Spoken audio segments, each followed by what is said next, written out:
세상을 향해 타는 목마름을 갖고 있었던 한 여인이 있었습니다.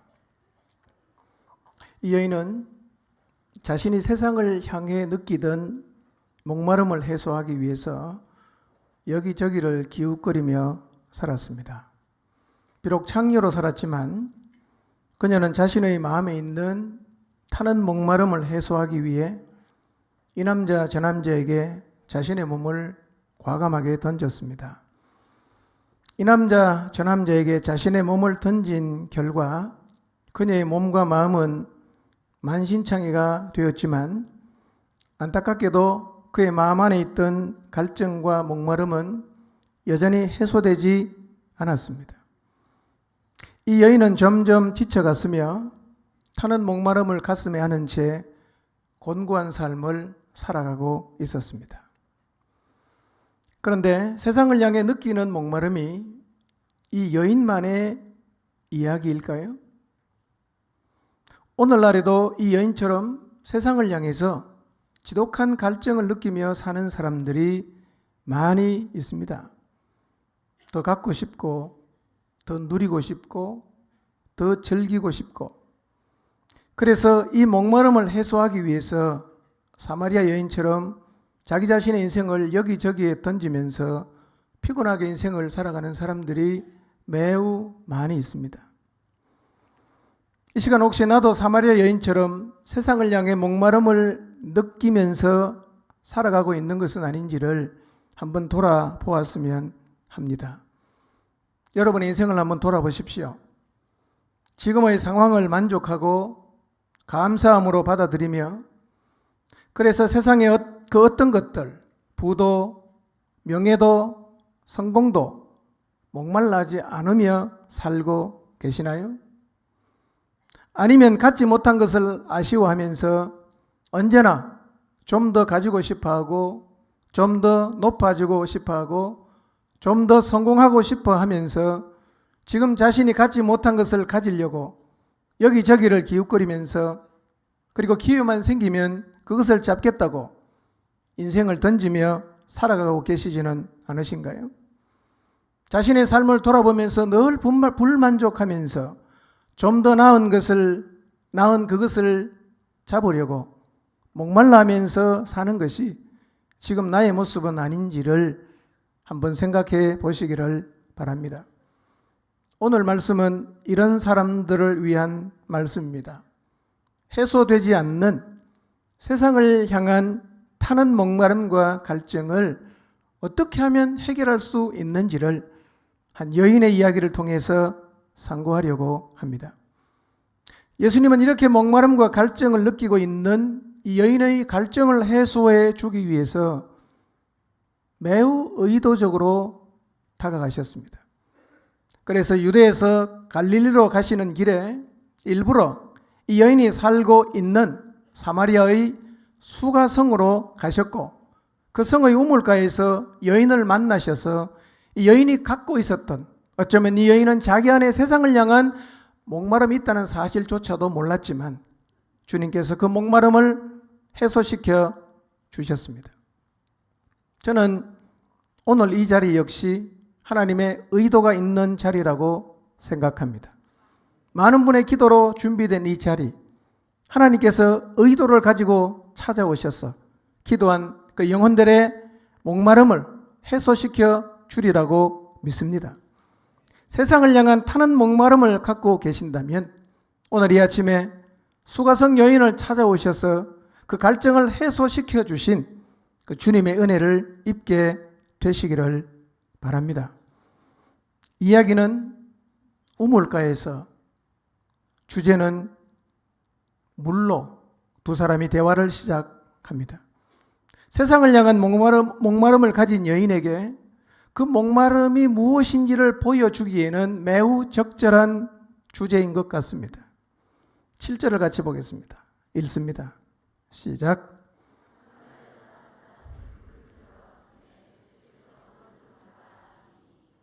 사마리아 여인이 보기에는 우연이었지만 하나님 입장에서는 의도된 만남입니다. 예수님께서 수가성 우물가에서 쉬고 계실 때 사마리아 여자 한 사람이 물을 기르러 나왔습니다.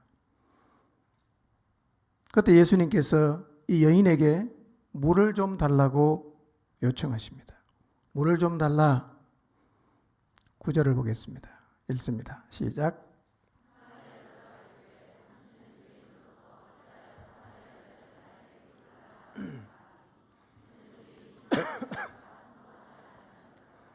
물을 달라는 요청을 예수님에게 받은 여인이 대답합니다. 당신은 유대인인데 어찌하여 사마리아 여자인 나에게 물을 달라고 하십니까? 반문합니다. 이유를 설명하고 있죠.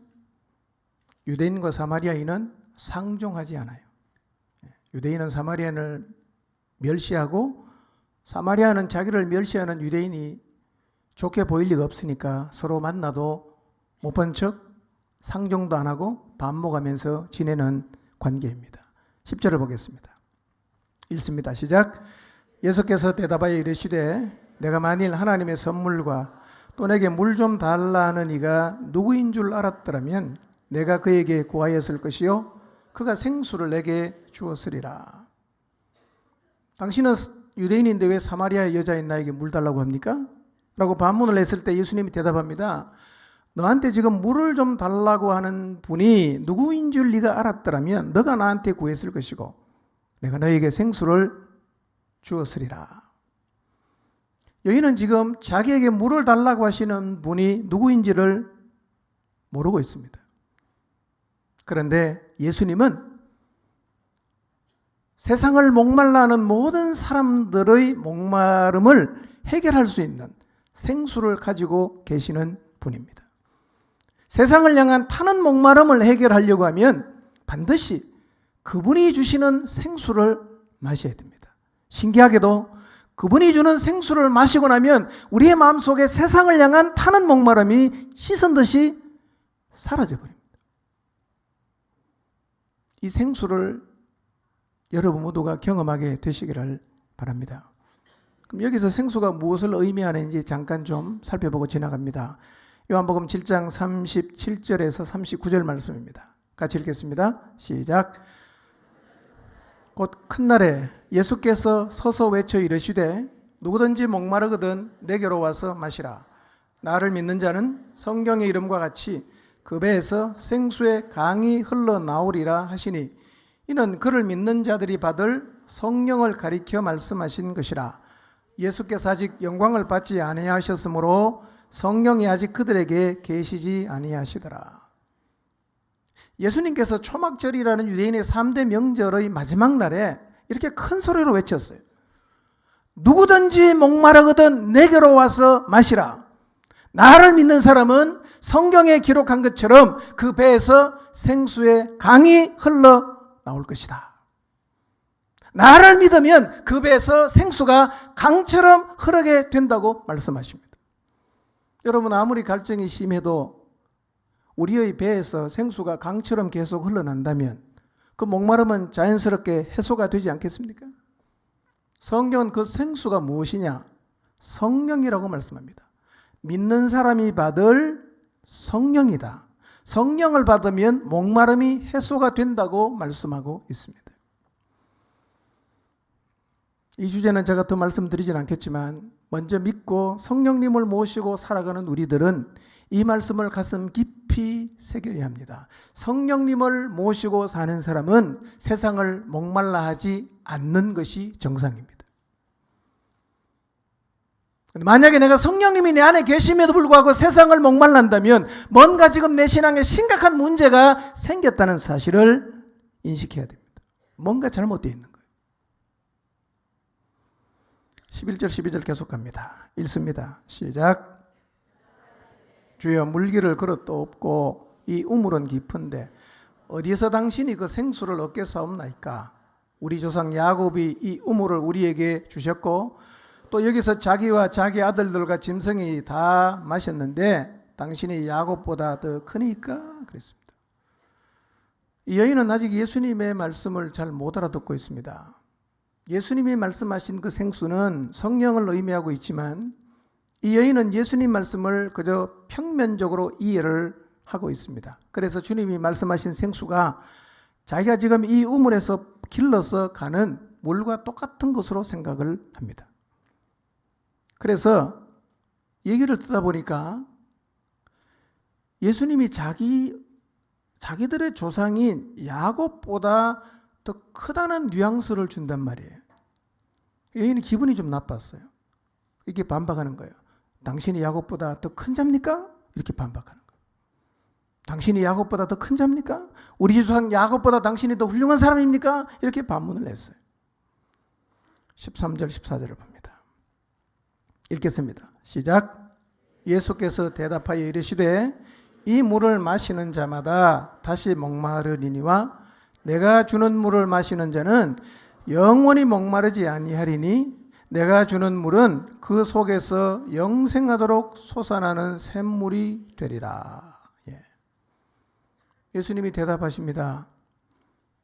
이 우물물은 마셔도 다시 목이 마르다. 그런데 내가 너희에게 주는 물을 마시면 영원히 목이 안 마르다. 이유는 뭐냐면 내가 너희에게 주는 물은 너희 뱃속에서 영생하도록 솟아나는 샘이 될 것이기 때문이다 라고 말씀을 하셨어요. 여러분, 예수님은 여기서 두 가지 물을 말씀하셨어요. 하나는 뭐냐면 육체의 목마름을 해소하는 그냥 이런 물이에요. 그냥 물. 그리고 또 하나 예수님께서 우리의 뱃속에서 영생하도록 솟아나서 우리의 갈증을 해소해 주는 물이 뭐냐면 세상을 향한 목마름을 해소하는 물을 예수님께서 말씀하신 것입니다.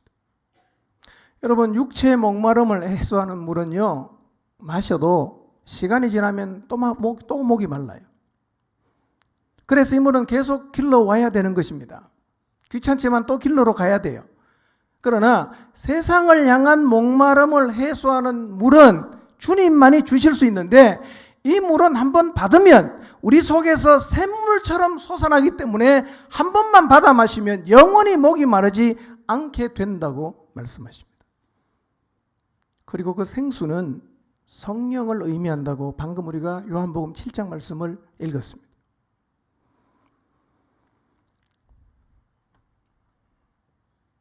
지금 예수님은 여인의 관심사를 육체의 목마름에서 마음의 목마름으로 옮겨가고 있습니다. 이 여인은 우물물을 먹지 않아서 생기는 육체의 목마름은 알고 있지만 그의 마음속에서 생기는 세상을 향해 타는 목마름에 대해서는 아직 잘 모르고 있습니다. 그래서 그처럼 오늘날에도 자기 마음속에서 생기는 세상을 향한 타는 목마름이 자기 안에 있다는 사실을 모르는 사람들이 많습니다. 그래서 잘 모르지만 내 안에 가람이 있으니까 수가성 여인처럼 자신의 인생을 던지면서 매우 피곤하고 곤고한 삶을 살아가고 있지만 자기 내면에 있는 이 타는 목마름의 실체가 무엇인지를 잘 몰라요. 그래서 그것을 위해서 인생을 던지는 삶이 멈춰지지 않는 것입니다. 내 마음 안에 세상을 향한 목마름이 없는지를 이 시간 한번 생각해 보십시오. 육체의 목마름은 물을 마시면 해소가 돼요. 그런데 마음속에서 생기는 세상을 바라보면서 생기는 이 목마름은 물을 아무리 마셔도 갈증이 해소가 되지를 않습니다. 그리고 세상을 향한 목마름의 문제는 노력에도 해결이 안 되고 결심해도 해결이 안 돼요. 다시는 내가 이걸 목말라지 않겠다고 아무리 결심을 해도 돌아서면 내 마음속에 또다시 그것을 향한 갈증이 생겨나게 되어 있습니다. 그래서 생수를 마시지 못한 사람은 결국은 세상을 사는 내내 세상을 바라보면서 목말라하면서 살아갈 수밖에 없습니다. 그런데 예수님께서 놀라운 말씀을 하셨어요. 내가 주는 물을 마시는 자는 영원히 목마르지 않는다는 거예요. 내가 주는 물을 마시면 이 세상을 바라보면서도 결코 목말라하지 않게 된다고 예수님께서 말씀하셨어요. 14절 말씀을 다시 한번 읽읍시다. 읽습니다. 시작.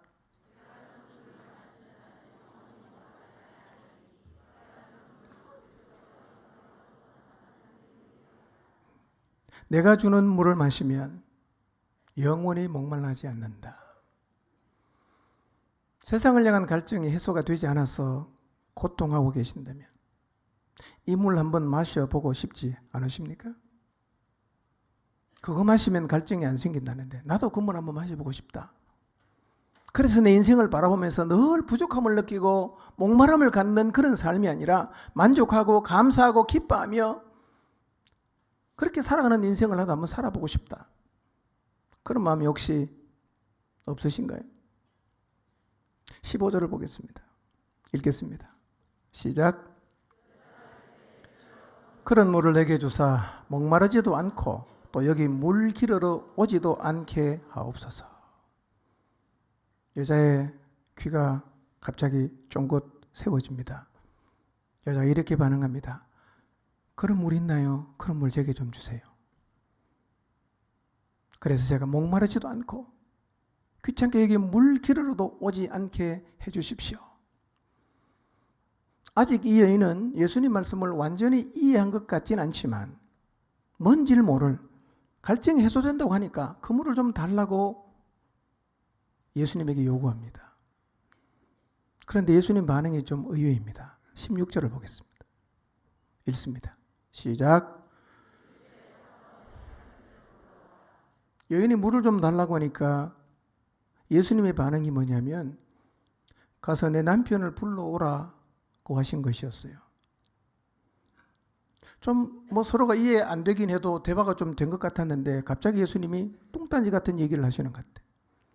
물을 달라고 하면 물을 준다 안 준다 거기에 대답을 해야 되는데 갑자기 여인에게 남편을 데리고 오라고 얘기를 한 거예요. 왜 주님이 이런 얘기를 하셨을까요? 근데 사실 영원히 목마르지 않는 물을 달라고 하는 여인에게 남편을 데리고 오라는 말씀은 상관이 없는 얘기가 아니라 전곡을 찌르는 얘기입니다. 매우 중요한 얘기. 비로소 예수님은 이 여인이 가지고 있는 진짜 문제인 세상을 향한 목마름의 문제를 드러내시려 하십니다. 지금 이 여인은 육체의 목마름을 해소하는 물에 대한 이야기로 예수님과 대화를 시작했습니다. 그러나 예수님께서 의도를 가지고 수가성에 오셔서 이 여인을 만나신 이유는 이 여인이 갖고 있는 세상을 향한 갈증을 해소하는 영원히 목마르지 않는 생수를 주시고 싶었기 때문에 오셨습니다. 그런데 이 영원히 목마르지 않는 생수를 이 여인에게 주려고 하니까 이 여인 속에 세상을 향한 갈증이 있다는 사실을 드러내야 돼요. 그걸 어떻게 드러내시는가? 남편을 데리고 오라는 말씀으로 이 여인의 마음속에 있는 세상을 향한 갈증을 주님이 드러내시는 거예요. 여자가 대답합니다. 17절입니다. 읽습니다. 시작.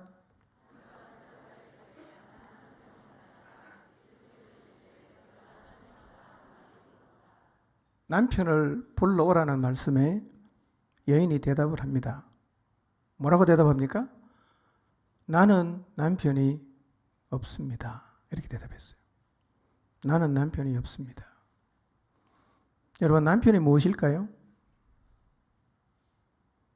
남편은요, 세상을 향해 우리가 느끼는 목마름을 해소하기 위해서 우리가 잡으려는 것들입니다.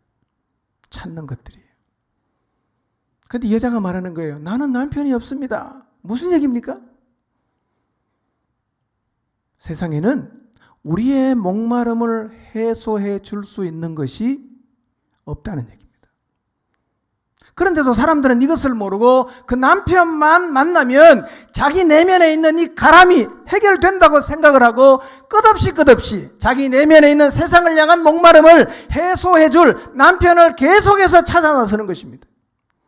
여러분, 이런 남편을 찾아 나서는 것은 마치 무지개를 잡으려 가는 것과 똑같습니다. 산을 넘고 바다를 건너고 들판을 지나가 보이도 내 눈앞에 무지개가 빤히 보이는데 아무리 다가가도 잡을 수 없듯이 내 목마름을 해소해주는 남편, 내 눈앞에 빤히 보이는 것 같지만 가도 결국 그 남편은 찾을 수도 없고 만날 수도 없습니다.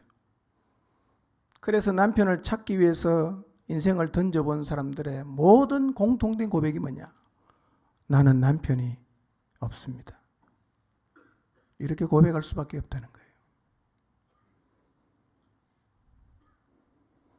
이 고백 속에는 이 여인의 내면의 고통이 고스란히 담겨져 있습니다. 이 여인은 지금까지 자기 마음에 있는 목마름을 해소해 줄 남편을 찾아보겠다고 정신없이 뛰어다녔어요. 아직 못 찾았어요. 여인은 분명히 말할 수 있는 게 있어요. 나에게는 남편이 없다는 거예요. 이 얘기를 나누면서 이 여인은 드디어 자신 안에 있는 목마름이 무엇인지를 보게 됩니다. 그리고 자기 자신이 얼마나 심한 목마름에 시달리고 있는지도 보게 돼요. 나는 남편이 없습니다. 이 여인의 대답에 대해서 예수님이 뭐라고 말씀하십니까? 내가 남편이 없다고 하는 말이 옳도다. 주님은 알아요. 남편이 없다고 고백할 수밖에 없다는 걸 주님은 다 알고 계십니다. 그래서 남편이 없다고 고백하는 여인을 향해서 말씀하시는 겁니다. 내 고백이 네 말이 옳다. 여러분, 사실 우리 모두도 빨리 이렇게 고백하는 자리에 서야 합니다. 이 자리에는 빨리 서면 설수록 좋습니다. 인생을 다 살고 나서 내가 인생을 살아보면서 마치 무지개를 잡듯이 그렇게 열심히 남편을 잡겠다고 다녀봤지만 결국은 남편이 없던데요 라고 고백하며 죽으면 너무 늦어요. 그렇게 사는 인생은 너무 힘들어지는 인생이 됩니다. 언젠가는 우리 모두가 이 세상에는 세상을 향해 품고 있는 우리 마음의 갈증을 해소해 줄 남편이 없다고 고백하는 자리에 서게 될 것이지만 늦으면 늦을수록 우리의 인생은 피곤해집니다. 늦으면 늦을수록 우리 인생에는 허무와 고통과 아픔이 더해질 수밖에 없습니다. 결국은 고백합니다.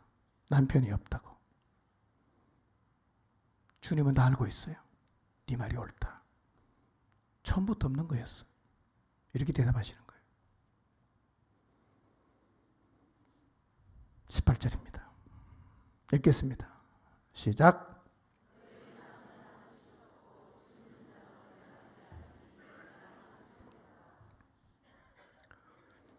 주님은 이 여인을 다 알고 계시죠. 너에게 남편이 5이 있었다. 그리고 지금도 한 남자와 살고 있다. 주님 다 알고 계십니다. 여러분, 이 여인에게 과거에 남편이 5이 있었어요. 5 남자를 만났습니다. 그런데 그 마음의 갈증을 풀어줄 남편은 아직 못 만났어요. 첫 남자를 만났을 때 어쩌면 이 여인은 자기의 무릎을 치면서 이 남자야 라고 이야기했을 수도 있습니다.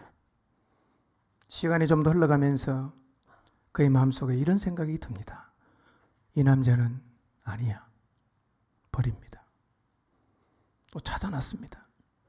2번째 남자 만났어요. 이런 기대입니다. 이 남자 만나면 이 남자는 내 마음의 갈증을 풀어줄 수 있을 거야. 만나서 당분간은 행복하게 살았을 수 있어요. 시간이 조금 흘러간 다음에 여인은 똑같은 결론에 도달합니다. 이 남자도 아니야. 이렇게 하기를 5번이나 했습니다. 이런 과정을 생각해 보세요. 얼마나 고통스럽겠어요. 얼마나 고통스럽겠어요. 얼마나 인생이 허무하겠어요. 그런데 이 여인만 이렇게 사는 것이 아니라 세상을 향한 목마름이 해소되지 않으면 우리도 필연적으로 이 길을 따라갈 수밖에 없다는 거예요. 어쩌면 우리 모두도 이 여인처럼 살고 있을 수가 있어요. 생각해 보십시오. 이 여인은 지금 창녀로 살고 있습니다. 얼마나 삶이 어둡고 우울하겠어요. 인생의 가장 마지막 가는 자리, 바닥에서 살고 있어요. 이렇게 살면 모든 것을 체념했으니까 아무런 희망도 세상을 향한 갈증도 없을 것 같은데 이 여인의 고백을 들어보니까 이렇게 희망이 없어 보이는 인생을 사는 와중에도 이 여인의 마음속에는 세상을 향한 목마름이 있었어요. 그래서 남편을 찾아 나서는 거예요. 이 말은 이 땅에 살고 있는 모든 인생들에게는 생수를 마시기 전까지는 세상을 바라보면 그의 마음속에 해결되지 않는, 해결할 수 없는 목마름이 끊임없이 올라온다는 얘기입니다. 너나 할 것 없이 모든 인생들에게는 신기루를 잡으려는 것처럼 결코 잡을 수 없고 잡히지 않는 것을 잡으려고 하는 목마름을 가지고 있어요. 이 여인이 5 남편을 찾아 나섰다는 말은 그녀의 마음 안에 이 목마름이 계속해서 이어지고 있다는 얘기입니다.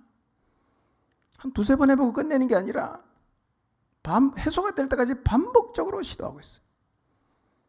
그래서 남자를 5번 바꿨어요. 이제는 다시는 안 만난다. 그게 아니잖아요. 지금 어떻게 하고 있어요? 6번째 남자와 또 살고 있어요. 이 말은 세상을 향한 목마름을 해소하려는 모든 인간들의 노력은 언제나 현재 진행형이라는 말입니다. 하나님을 만나서 안식을 얻을 때까지 우리의 마음속에서 세상을 바라보면서 생기는 이 목마름은 결코 사라지지 않습니다. 사라지질 않아요. 사실 세상을 향해 갖는 목마름은 원래 하나님이 창조하신 인간이 가져서는 안 되는 목마름입니다. 그리고 이 마음의 목마름은 하나님을 만나고 나면 사라집니다. 완전히 사라집니다.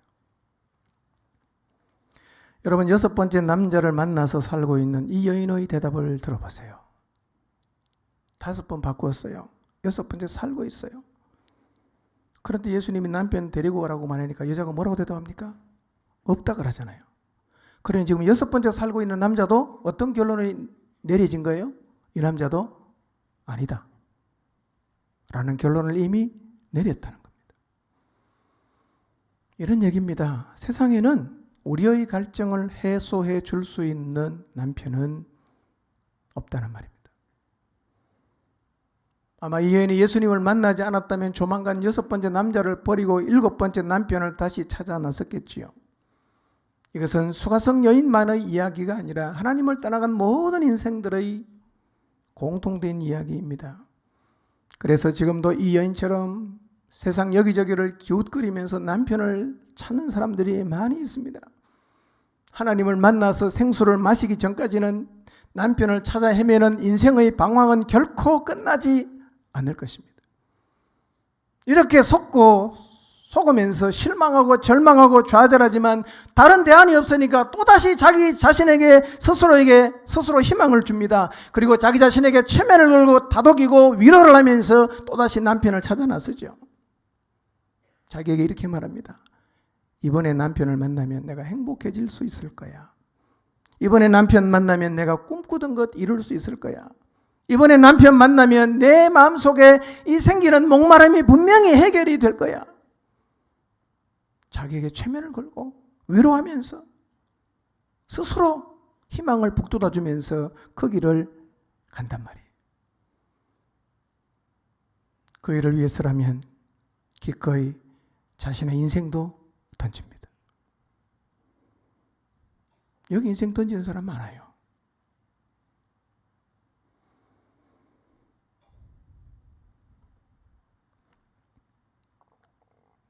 하나님을 만나기 전까지 모든 인생은 이런 일을 반복하게 되어 있습니다. 이것이 바로 속아 사는 인생이요. 이것이 바로 방황이고 이것이 인생을 허송하는 것입니다. 그런데 사람들이 주로 잡으려고 하는 남편은 정해져 있어요. 크게 3가지 대표입니다. 대표 주자입니다. 가장 많은 사람들이 남편으로 여기고 이것만 잡으면 나는 갈증 해소된다 라고 생각해서 잡으려고 하는 게 뭐냐면 돈입니다. 돈 너무나 매력이 있죠. 이것만 가지면 내 안에 있는 모든 갈증을 충분히 해소할 것 같습니다. 우리가 인생을 살면서 경험하는 게 무엇입니까? 돈으로 할 수 있는 게 너무 많다는 거예요. 돈의 힘이 너무 세다는 거예요. 그래서 우리는 여기에 더 큰 매력을 느낍니다.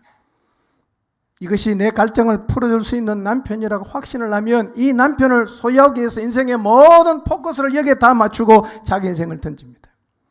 그리고 만족할 만큼의 돈을 소유할 때까지 삶의 모든 우선순위를 여기에 두고 자기 인생을 던진단 말이에요.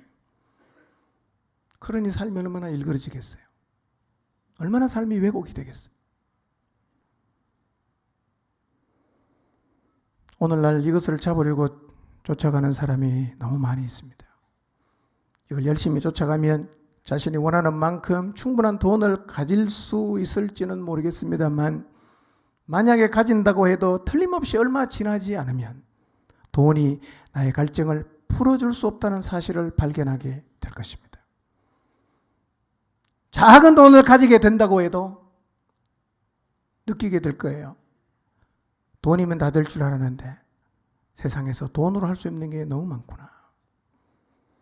여러분, 돈으로 할 수 있는 게 많은 게 아니라 할 수 없는 게 너무 더 많습니다. 돈으로는 인생의 가장 중요한 것은 아무것도 못 삽니다. 돈으로 행복을 살 수 있나요? 돈으로 사랑을 살 수 있나요? 돈으로 잠을 살 수 있습니까? 돈으로 건강을 살 수 있나요? 돈으로 가정의 행복을 살 수 있습니까? 돈으로 아름다운 인간관계 살 수 있나요? 돈으로 마음의 평강을 살 수가 있나요? 돈으로 영원한 안식을 살 수가 있습니까? 없습니다. 황금은 결코 만능이 아닙니다. 그리고 돈은 절대로 우리의 마음의 목마름을 해소시키지 못합니다. 이거 잡으려고 하지 마십시오. 있는 것으로 족하게 여기고 감사하고 주님이 우리에게 주신 사명을 위해서 하나님 나라를 소망하며 살아가는 인생이 되셔야 합니다. 두 번째로 사람들이 남편으로 여기고 잡으려고 하는 게 뭐냐? 성공과 인정이라는 것입니다. 사람들은 생각합니다. 성공을 거두면, 내가 남들보다 몇 발짝 앞서가면 갈증이 없어질 것이라고 생각합니다.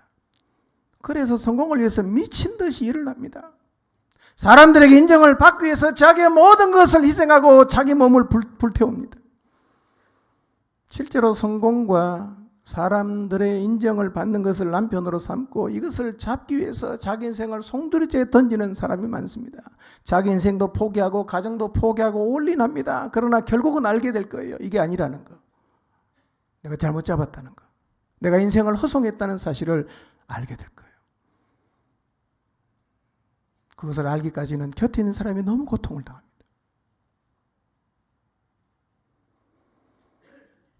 그리고 더 중요한 것은 목마름은 성공을 거둔다고, 사람들에게 인정을 받는다고 사라지지 않습니다. 우리의 마음속에 안정과 평안과 안식은 이런 것과 아무런 상관이 없는 것에서 온다는 사실을 잊지 마시기를 바랍니다. 인정을 받아야 마음의 안정이 오는 게 아니에요. 성공을 내야 내 마음속에 평강이 오는 게 아닙니다, 여러분. 생수를 마시면 마음의 평강이 와요. 생수를 마시면 우리의 마음속에 안정감이 찾아옵니다. 세 번째로 사람들이 남편으로 여기고 잡는 게 뭐냐? 쾌락입니다. 누림과 쾌락이에요. 내가 하고 싶은 대로 하면 스트레스가 해소가 되고, 그렇게 마음껏 내가 하고 싶은 대로 그렇게 하고 살면 세상을 향한 갈증이 없어질 것이라고 생각합니다. 내가 하고 싶은 대로 뭐든지 마음대로 하면 여한이 없을 것이라고 생각합니다. 술도 원하는 만큼 먹어보고, 쾌락도 내가 원하는 만큼 누려보고, 취미생활도 내가 원하는 만큼 해보고, 여행도 가보고 싶은 만큼 가보고, 그렇게 하면 내 마음의 갈증이 사라질 거라고 생각합니다. 그럴까요? 이것은 아무리 해도 갈증이 없어지지 않습니다. 더 목이 탑니다. 그리고 허무해집니다. 허무해집니다. 왜 잘 사는 나라에서 자살을 더 많이 하는지 아십니까? 왜 못 사는 나라 사람이 더 행복을 느끼는지 아십니까? 행복은 그런 것들로부터 오는 것이 아니라는 얘기죠. 그리고 쾌락을 추구하면서 죄된 욕망을 따라가면 갈수록 우리의 몸과 마음이 황폐해집니다. 술은요, 마실 때는 좋답니다. 집에 돌아가서 아침에 속이 쓰라린 속을 안고 일어나면 후회하죠. 저녁에 또 마시잖아. 이 무절제한 삶입니다.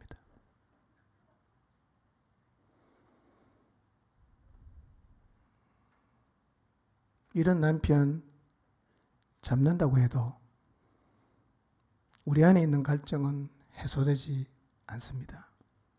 여인의 말은 그의 삶의 경험을 통해서 녹아나는 거의 진리와 같은 얘기입니다. 나는 남편이 없습니다. 진리입니다. 예수님 말씀하십니다. 네 말이 옳다. 네 말이 옳다. 이 사실을 빨리 깨달으면 깨달을수록 축복이 됩니다. 이 사실을 빨리 알아야 우리가 더 이상 남편을 찾아 헤매지 않고 영원히 목마르지 않는 생수를 받아들일 수 있게 되기 때문에 세상에 남편이 없다는 사실을 빨리 알아차리는 것이 축복이 되고 은혜가 됩니다. 예수님께서 물을 달라고 하는 여인에게 남편을 데리고 오라고 말씀하신 그 말의 의미가 뭐냐면, 진정한 목마름을 해소하려고 하면 네가 지금도 찾아 나서 헤매고 있는 남편을 데리고 와야 하고, 그 남편이 결코 세상을 향한 목마름을 해소시키지 못한다는 사실을 깨달아야 된다는 얘기입니다. 그래야 주님이 주시는 생수를 받을 마음의 준비가 되는 것입니다. 아직 세상에 남편이 있다고 생각하는 사람은 주님이 주시는 생수를 받아 마시려고 하지 않을 것입니다. 그러나 남편이 없다는 사실을 깨달으면 5번 갈아치우고 6번째 살고 있지만 여전히 이 사람이 내 남편이 아니라는 사실을 깨닫는 사람은 생수를 사모하게 됩니다.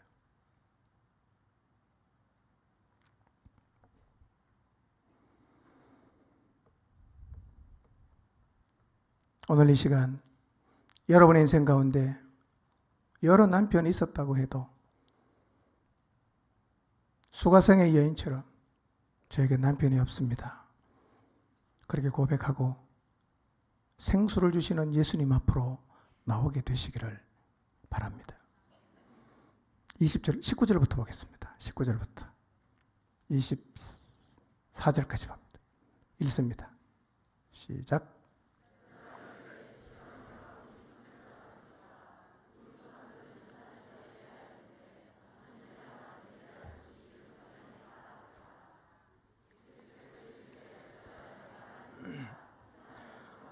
예루살렘에서도 말고 너희가 아버지께 예배할 때가 이르리라. 너희는 알지 못하는 것을 예배하고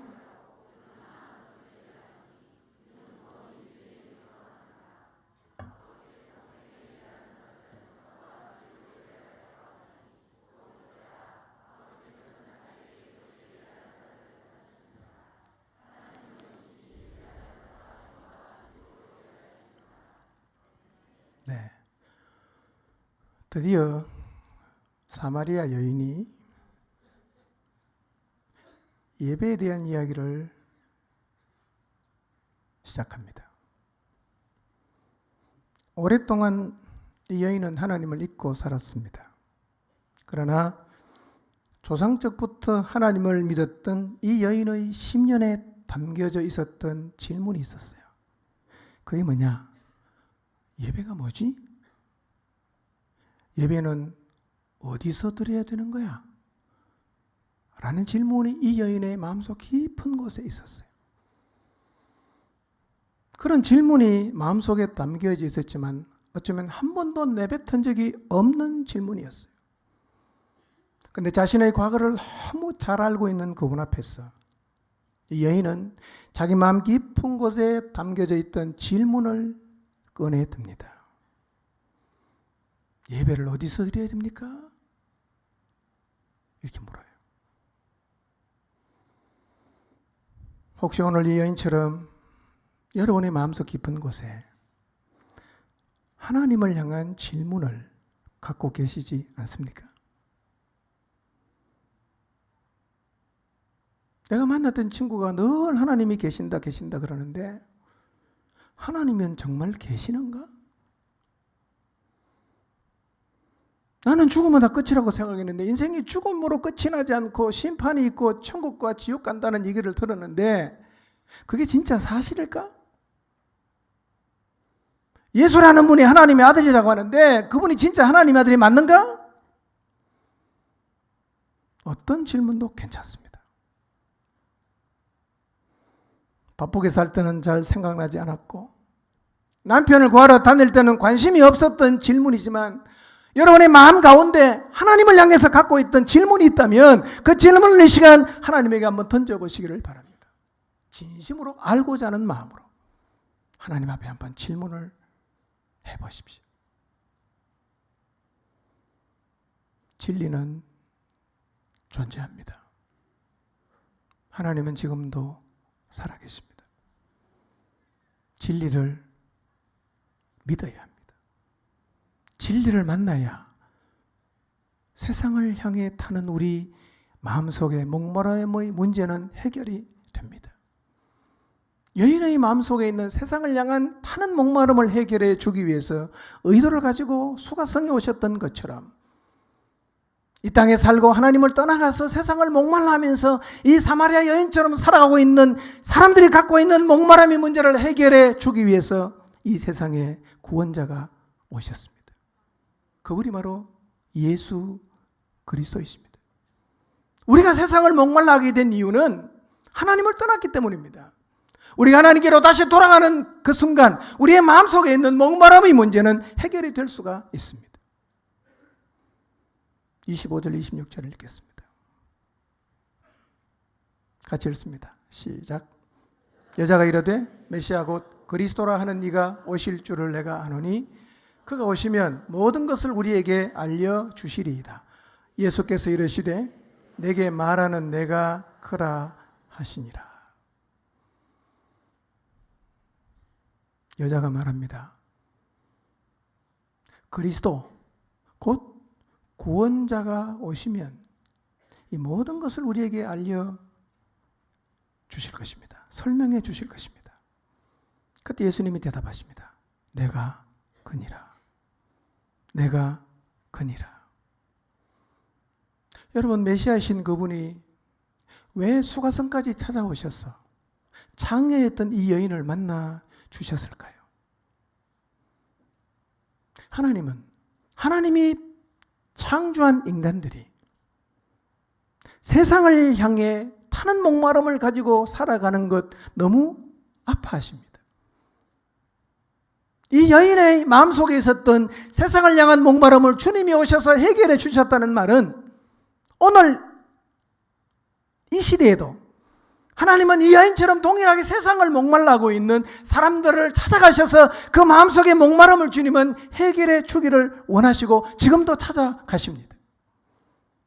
그 예수님이 오늘 이 시간 여기에 찾아오셨습니다.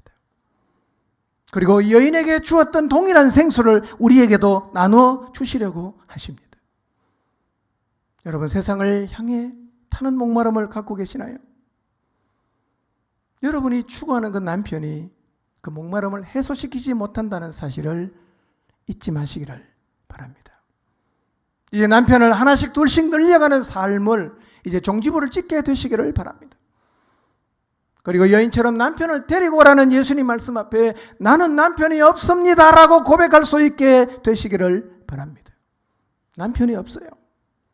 이제 여러분의 목마름을 해소시킬 남편을 찾아다니는 그런 삶의 종지부를 찍게 되시기를 바랍니다.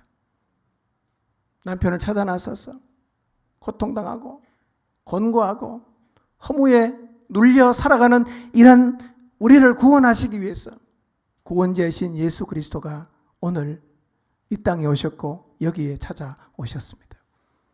이제 더 이상 남편을 찾느라 인생을 허비하는 삶을 청산하시고 구원자로 우리 마음속의 가람을 해결해 주기 위해서 영원히 목마르지 않은 생수를 주기 위해서 이 땅에 오신 예수 그리스도를 영접하심으로 더 이상 세상을 목말라하지 않는 하나님의 백성으로 살아갈 수 있기를 주님의 이름으로 축원합니다.